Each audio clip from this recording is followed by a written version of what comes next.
Hi, it's Jason with drpremed.com.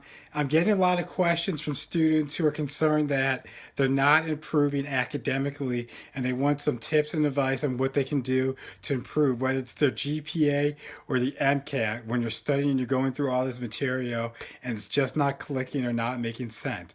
What are some things that you can do to see some marked improvement in your comprehension and retention of what you're doing? The one thing you want to definitely avoid is just constantly rereading and rereading the book or whatever you're working from, because that's a very passive activity and it's not going to get you where you need to be ultimately. So here's a strategy that you can start employing right now. Let's say you have a couple pages of text to read or even a PowerPoint presentation that you need to get through. Here's what you can do. Go to the original source that you need to study from, read it once, and then close the source that you read and see how much you can recall. Now, you're not going to try to recall the whole chapter or all of the PowerPoint. I like to say take it one page at a time. Read a page, and then step back from that page. Can you talk it to yourself and put it in your own words? If you cover up that page and then you're struggling, you're having difficulty, and things just aren't making sense, or you can't even put it into your own words, that means you need to go back, reread it, kind of figure out what the author's trying to make, and just go through that process again. If you're able to do this, you should start seeing improvement in your score, because what that means is if you can retell what the author put down, that means that you're retaining the knowledge and information, especially if you can then put things into your own words. That means that you're really getting a strong command and mastery of the material.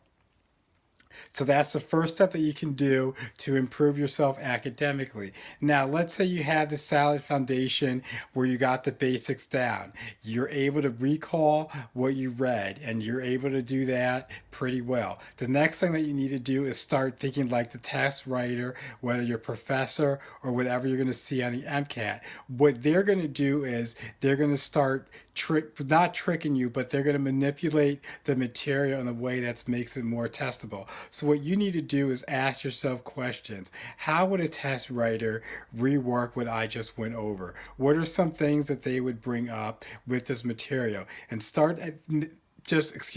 put yourself in the shoes of the test writer and go ahead and try to make maybe some questions, one or two questions, three or four questions on topics that you went over, and do it in the format of how your professor writes their questions, or with the MCAT, multiple choice questions, and see if you can do that. Because now that you're in a different position, you're actually putting yourself in the position of a test writer. So when you go ahead and you do that, you're going to start looking at the information a lot more critically. And then that's going to really help you make those connections that you need to do well in the class, on your test, on the MCAT, or whatever you're studying for, because that's what it is. What test writers do is they look for things that stand out, or how do I distinguish one thing from another. So when you're studying, you can't just treat all the information equally. You need to go through it and figure out the layers of information, and also know what are the key points that make something stand out as opposed to something else.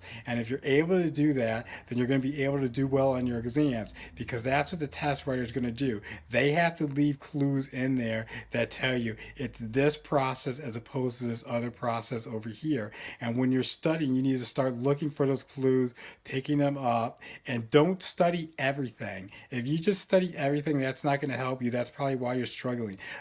When I say don't study everything, it means you need to really key in and hone in on the distinguishing factors, traits, and characteristics of whatever you're going over, because as again, those are the clues that are going to be used on your tests and exams. So if you're able to do that, that should get you a lot of points going forward. So that's the overall strategy that you can apply, whether for the MCAT or your pre-med courses. What you need to do is first take a overall review of the material source, read it, get a good understanding of it, and then once you have the understanding of it, cover the page up, close the book, Not, don't look at the PowerPoint or whatever you're reviewing, and see how much can you recall without looking at the source. And then if you're struggling doing that, then you need to go back to the source and review it a little bit more until you have a strong recall and mastery of the material.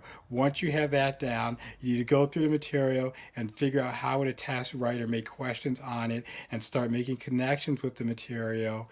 And then that's going to really take you to the next level, because that's what your test is going to be. And you want to find a distinguishing factors, distinguishing traits that makes one question right or one answer right and the other one wrong, because that's what you're going to have to do on your exam. So this is Jason from Dr. Premed. Take care.